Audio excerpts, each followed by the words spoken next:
Hey guys, welcome back. Now, before we begin with today's video, I just want to tell you that next week we're planning to do a Q&A. So if you guys want to participate and have your question featured, all you have to do is leave a question in the comment section below and you're going to get the chance to be answered on screen next week. So, wait, yeah. Do we do it live or are we going to do it in a video? I think we're going to do it in a video, but we're going to plan live soon. All right. Okay? Also, guys, before we begin, I just want to say that yesterday, Bryan, it was his birthday. Oh, thank you. And we had so much fun, you. and I gave him his gifts, and it was super great. So, guys, if you could just say happy birthday to Bryan in the comment section, that would be awesome. Thank you very much. And next week, it's my birthday, by the way. Okay, now with today's video. Today's going to be a react, as you guys guessed it. And we're going to react to a very educational video. It's called Does Everybody Have a Gay Gene? So I'm sure it's going to be super interesting. We haven't watched it, of course. And we're pretty excited, right? I guess, yeah. Okay. I'm very curious. So let's dive into it, guys. 2 to 6% of people self-identify as having predominantly homosexual attractions, and while there are many social and political theories on why, what does science say? Is being gay genetic, and if so, do we all have a gay gene? In the 90s, 2 studies using the Human Genome Project found that gay men have a higher number of homosexual relatives compared to heterosexual men, and that gay siblings have similar linkages on their X chromosome, showing a high level of genetic heritability. A more recent study of 409 gay siblings also found linkages in a specific region of the X So if you have a gay chromosome sibling, labeled you're more likely to be gay. XQ28 and in another region of chromosome 8. Furthermore, a 2014 analysis of 50 years of research found gay men are more likely to have gay brothers compared to straight men, and lesbian women are more likely to have lesbian sisters, further suggesting the traits are genetically linked and passed on. But if homosexuality is in fact genetic, doesn't this create a paradox? While some gay people still have children, overall they have 80% less children than heterosexuals, so wouldn't the genes not be passed down and eventually die out? Well, a recent UCLA study used epigenetics to propose that everyone has a gay gene, but it's whether or not the attachment of a methyl group to specific regions of DNA is triggered and turns it on. Epigenetics is the study of how your environment can chemically modify your genes, like how a queen ant's nutrition and pheromones can chemically alter an ant embryo to either produce a soldier or worker ant based on what's needed for the colony. The UCLA study used gay and straight male twins and found that a specific methylation pattern was closely linked to sexual orientation. The model was able to predict the sexuality of men with 70% accuracy, but this data used a small subset of people and there is some controversy around the research. Yeah, it's a little low accurate a specific gay gene has not been found, but scientific evidence does suggest that human sexual orientation is strongly linked to genetics and tightly regulated at the molecular level. It's even been found that giving birth to a son increases the odds of homosexuality in the next son by 33% relative to the baseline population. If an older brother is from a different mother, there is no effect seen. The baby This has says, led yes, some researchers queen. to believe that male pregnancy triggers a biological mechanism that affects the mother's successive births. A meta-analysis also found that statistically, homosexual men have more older brothers than heterosexual men.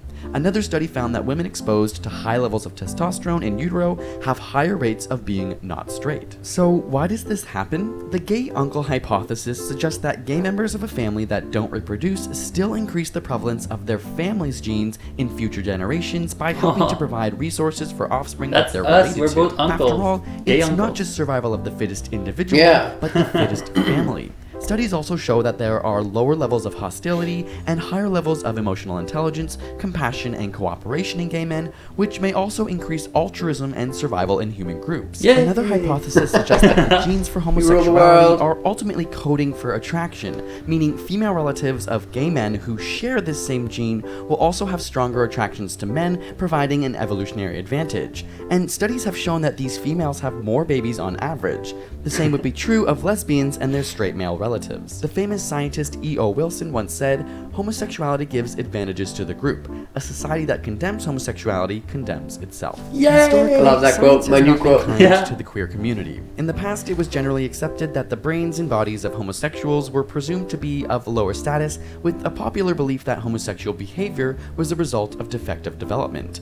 Even some LGBTQ2S people fear that this scientific research could other the community and be used to exploit or hurt people. Even from the available research, it's clear that most studies only focus on gay men and neglect other groups. That's true. But more research on the genetic and epigenetic factors of homosexuality will decrease homophobic laws around the world by further proving that being gay is not a choice. But could we ever genetically get rid of homosexuality? Watch our second video where we discuss if it's done? possible Yeah, I think and it's the done. implications of continued study into this field.